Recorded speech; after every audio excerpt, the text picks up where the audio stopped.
Okay, hi everybody. This is a continuation of the section on sequences and series, and it discusses limiting values, which is a pretty simple idea, okay? Basically, the idea is what happens to something as something else changes, okay? As something else approaches a particular value. So I'll do this in means of example.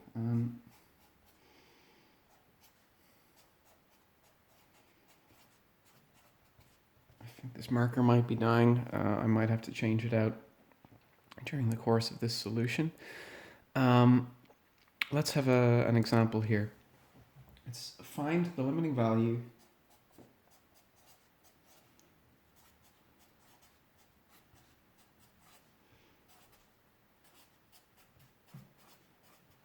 of it's 5n plus 3, and on bottom I have 2n minus 7, and it's as n goes to infinity.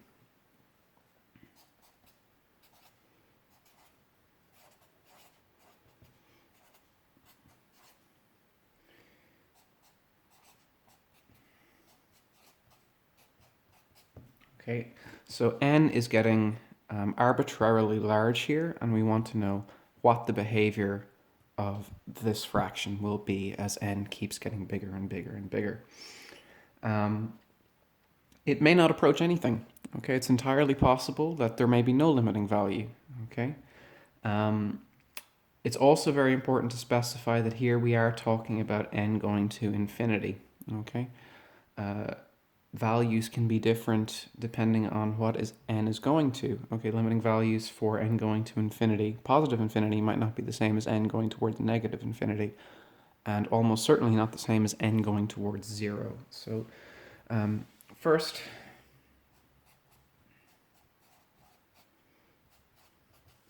substituting infinity is not substituting for n is not sensible.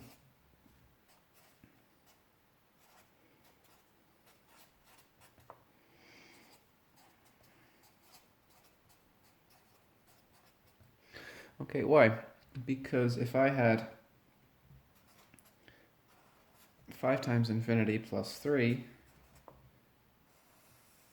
divided by 2 times infinity minus 7, well then that's really just infinity over infinity.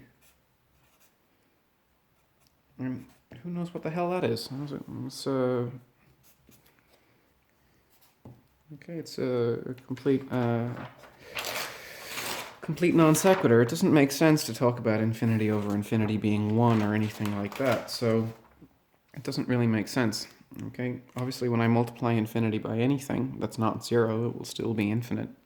If I add or subtract anything to an infinite number, it's still an infinite number, so that doesn't make any sense.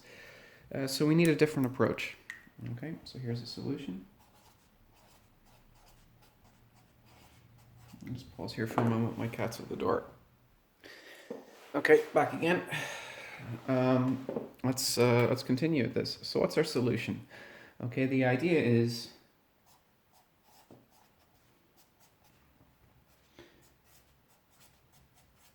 we divide them on top and bottom by the highest power of n.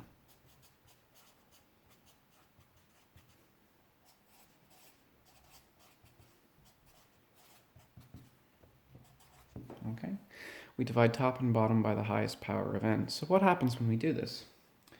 Then we would have 5n plus 3 is what we start with for the top, and 2n minus 7 is what we start with for the bottom, but this is going to split up, okay?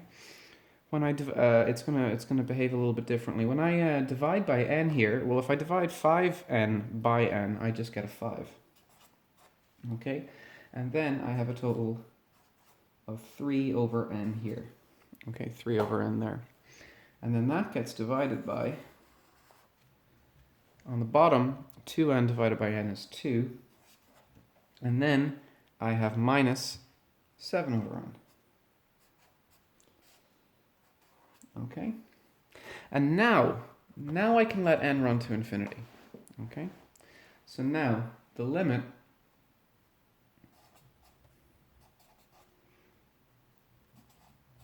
as n goes to infinity, I'm pretty particular about you including the n going to infinity there. What is of that? 5n plus 3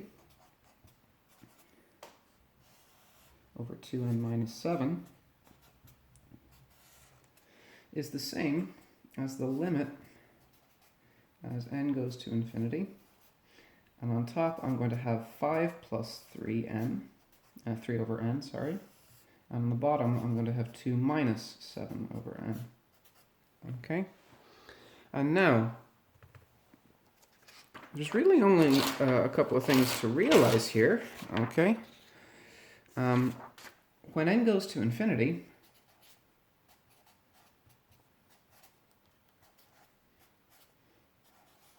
okay, 1 over n goes where? It goes to 0. Okay?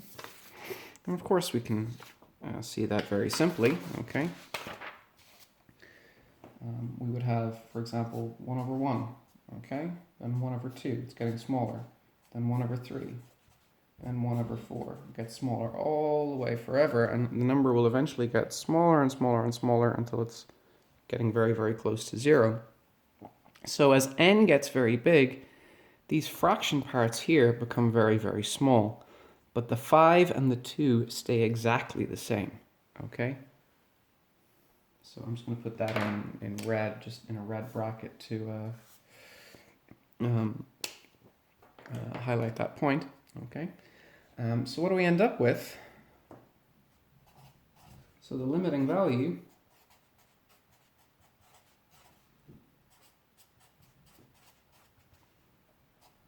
is 5 over 2.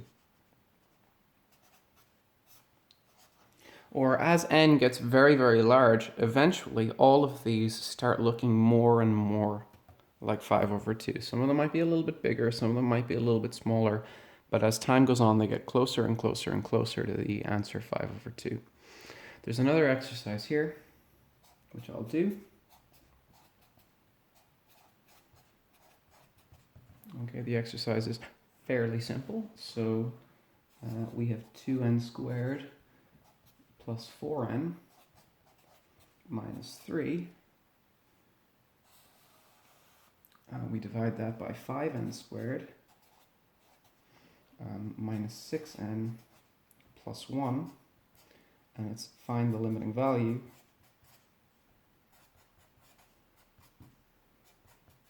As n goes to infinity. Okay, so what do I have to do? I have to divide top and bottom by the highest power of n that appears. So what do I have? Now I have 2n squared. The highest power of n that appears is an n squared. So I'm going to divide that by n squared, and I just get 2. Now here I have 4n. I'm dividing by n squared. So I have 1n on top, 2 n's on bottom. That gives me a total of 1n on bottom. So I just have a plus 4 over n. And now I have a minus 3, which I divide by an n squared. Fairly simple, fairly straightforward. Okay. What about the bottom? 5n squared divided by the highest power of n, which is the n squared. And now I just have a 5 here. Then I'm going to have a minus 6 over n. And then I'm going to have a plus 1 over n squared. Okay? And what do we have here?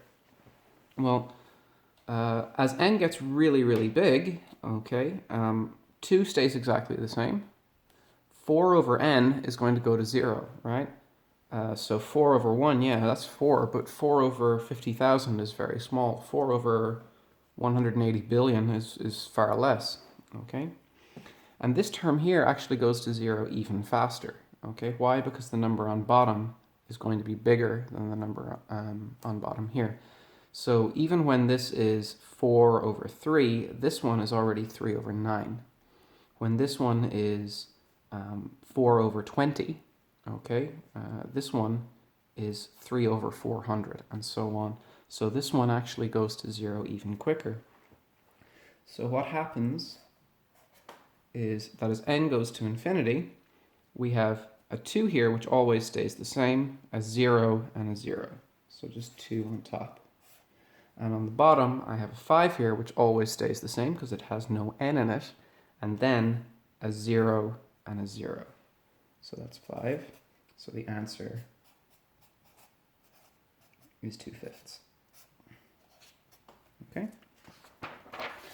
We'll see more of that in context of sequences and series in a little while. We'll get on now to the idea of divergent and convergent series. So convergent and divergent.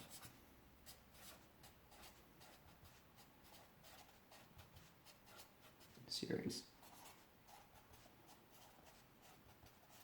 Okay, so a series converges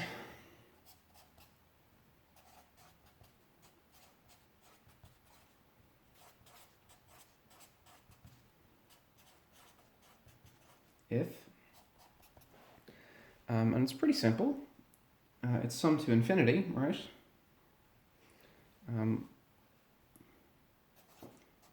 If its partial sum Sn approaches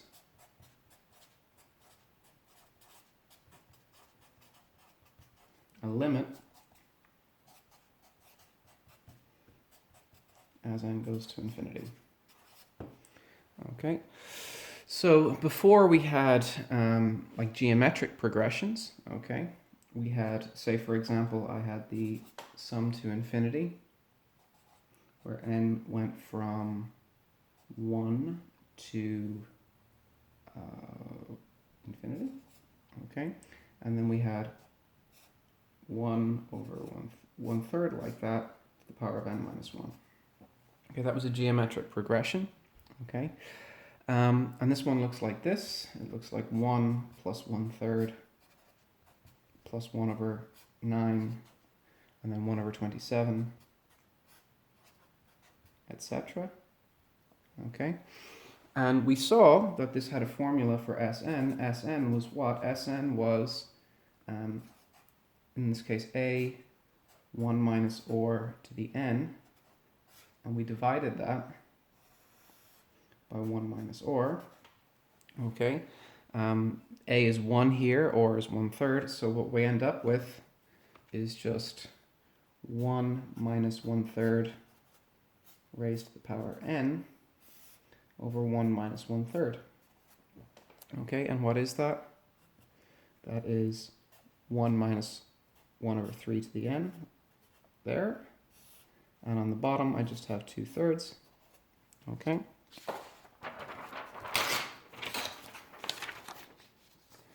And we can change that very simply again. Dividing by a fraction is the same as multiplying by the inverse. So 3 over 2 multiplies 1 minus 3 over 2 multiplies 1 minus, and I have 1 over 3 to the n on the bottom. Okay, and now the question is, does this have a limit? Okay, what happens as n gets really, really big? And it's really simple to see that as n gets really, really big, this term here, 1 over 3 to the n, okay, this term gets very, very small. Okay, so this one is going to approach 3 over 2, 1 minus 0.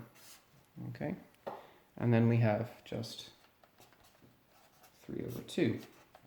Okay, and we saw that the general formula for S infinity, any geometric series,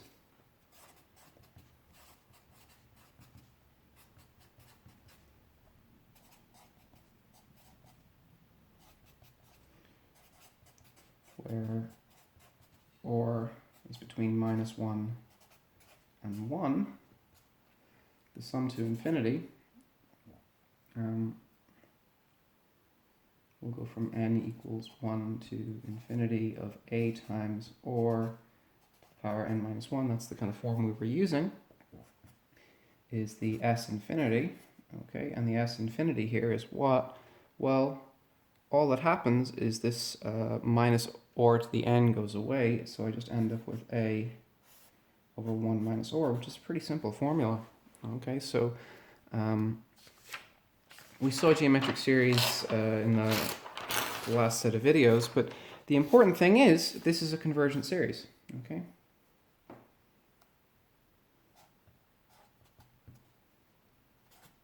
It's convergent.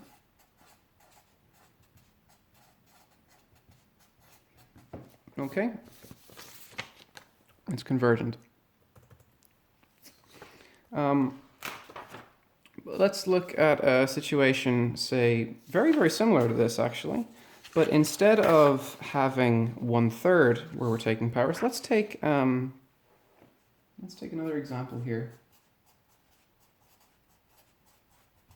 Let's take the sum where n goes from 1, and we have infinity, and we have 3 to the power n minus 1. What does this one look like? This one looks like 1 plus 3 plus 9 plus 27 plus and so on forever. And the sum to infinity here, I can use the same formula. This is the limit as n goes to infinity of the Sn. Oh, sorry, this is the sum to infinity here of the Sn. Okay, and Sn was equal to the same formula, a 1 minus or to the n. And this formula will definitely get me the sum after n many terms. Doesn't matter if n is 2 or 10,000, this will still work, okay? But the problem is that this one now gives me, a was 1 here, but or we can see was 3. So I end up with 1 minus 3 to the n over 1 minus 3, okay? Which is 3 to the n minus 1 over 2, okay? I've just changed signs and changed the order a little bit, but it's important to notice here that 3 to the n just keeps getting bigger and bigger, okay? This is just 1/2, this is just subtracting 1, so all of the interesting stuff is really happening there in that 3 to the n. And that goes 3, well, it starts off with 0, with n equals 0, so, well, sorry, it starts off with 3 to the 1 actually, so 3,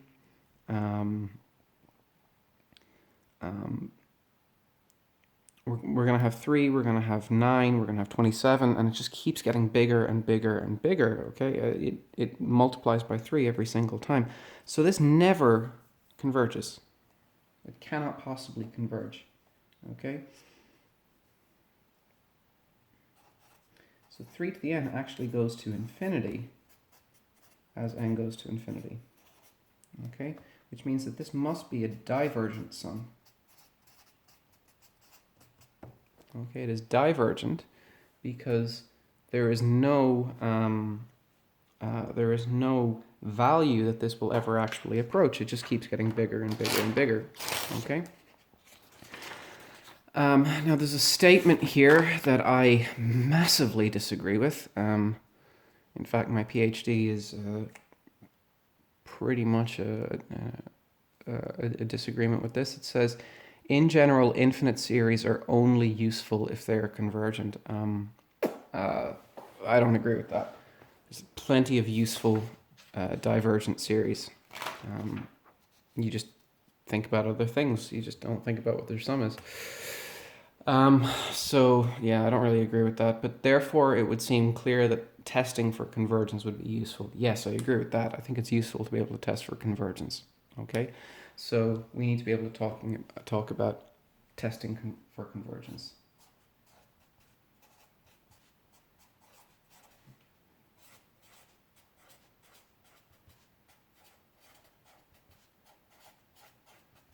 Okay. Maybe so far as engineering is concerned, maybe it is true that infinite series are only useful if they're convergent, but certainly for abstract mathematics, there are plenty of values which, plenty of infinite sums which are not convergent, which are still very useful to consider. So I'm going to stop this video here because it's about 20 minutes long and there's a natural break in content here, and I'll continue with the next video right after this. Okay, so see you then.